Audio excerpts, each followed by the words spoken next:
There is something to be said about being that big thing, which is the liability, I think. And I think it really was from my father. It says a lot about the person that my father became. I think he was 6'7" at 16 in 1926. That's comparative to like Shaquille O'Neal in 96 or something, where if you're bigger, you must be all the other things that go with bigger, like bigger brains, bigger feet, bigger ego, bigger sex, bigger, you know what I mean? Everything comes along with it. It was a liability, it was an advantage, it was a power, a mechanism. When he was 5, his parents decided to bring him to the coast, to Gloucester, from Worcester. There was a little cottage called Ocean Wood at Stage Fort Park. I think they spent every summer there until my father went off to college. That feeling that you get about a summer place was etched in my father's heart or mind at an early age. My father started out as a very good student and then just got better. He was the president of his class sort of thing, got straight A's. He got scholarships both to Wesleyan, where he was an undergraduate, and to Harvard. And previous to that, he had gotten a expense-paid trip to Europe, the Grand Tour, it was called, and it was for oration. It was the west wind caught her up as she rose from the genital wave and bore her from the delicate foam home to her isle. And those lovers of the difficult, the hours of the golden day, welcomed her, clad her, were as though they had made her, were wild to bring this new thing born of the ring of the sea, pink and naked. This girl brought her to the face of the gods, violets in her hair. Dearest Dad, I was baptized into the Postal Service today, and what a baptism. Talk about the doctrine of immersion. I went over the route this afternoon in the worst downpour ever known round these parts. Long walks between stops, but a good route for me this summer. Outdoors, good leg training, and I can work the route out myself instead of stepping on a regular's place. Oh boy, what a time I'll have trying to find these summer cottages and the people in them. Your loving son, Charles.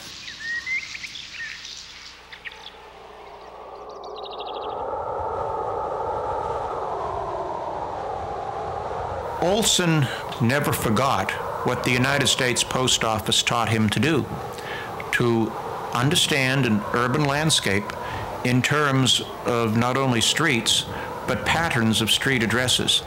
He knew Gloucester through things like the feel of the streets through his boot soles.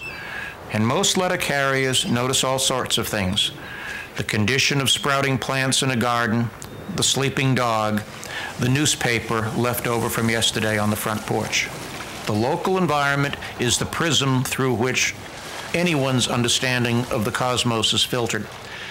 What I think Olson did that was spectacularly successful was twist the prism in his hands all the time and look through it toward an outer world from a vantage point in the local, the ward, the precinct, the corner of the street, his front steps, and perhaps above all, the window in his home that looked out over what many people would say was very ordinary and uninteresting, but for him was the threshold to the world.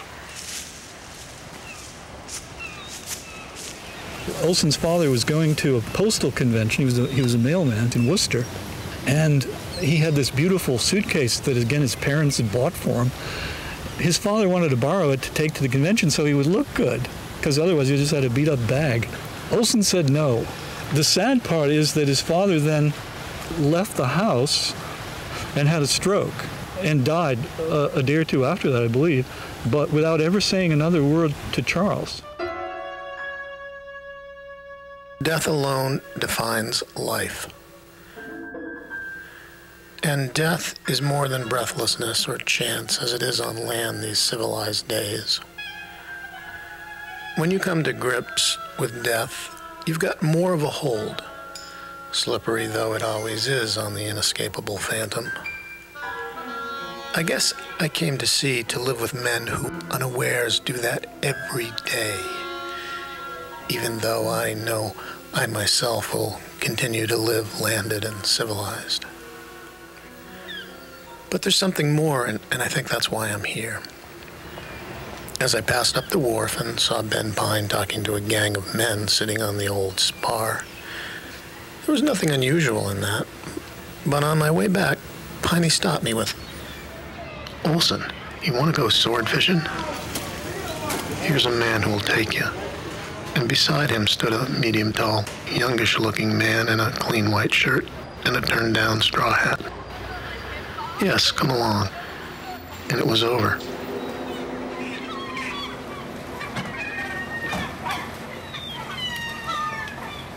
Third letter on George's, unwritten.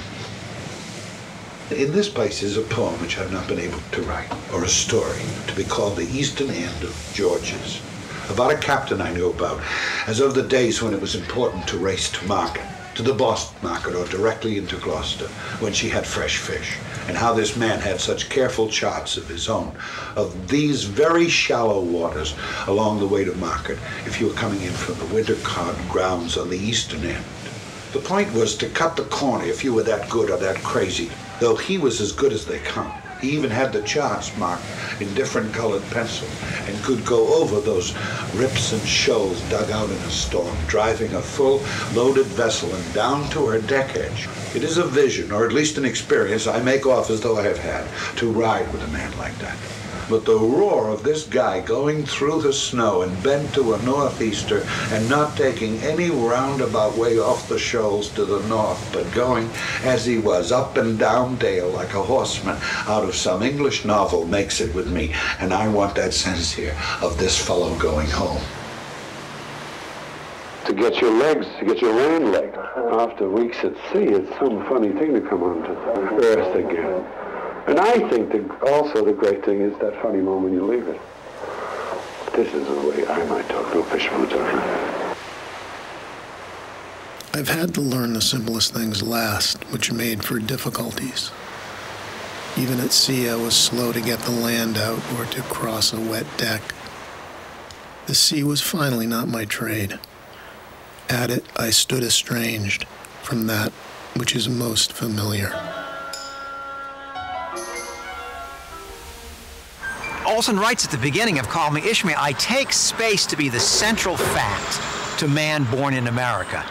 And he says, "I spell it large because it comes large here, large and without mercy."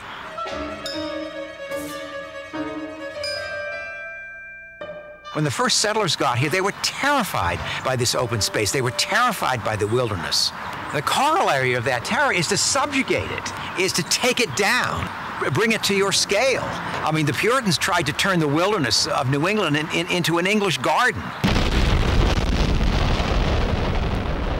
On August 6, 1945, the day he finished Call Me Ishmael, Truman bombs Hiroshima. He became a poet. What happened was he was devastated in terms of the nature of humanity, that we would drop nuclear bombs on Hiroshima and Nagasaki. This followed very shortly upon our discovery of Buchenwald, the Holocaust. He was deeply affected by that. So those two events simply discouraged any further belief in humanism, as it's been called since the Renaissance, the Greeks, and everyone before that.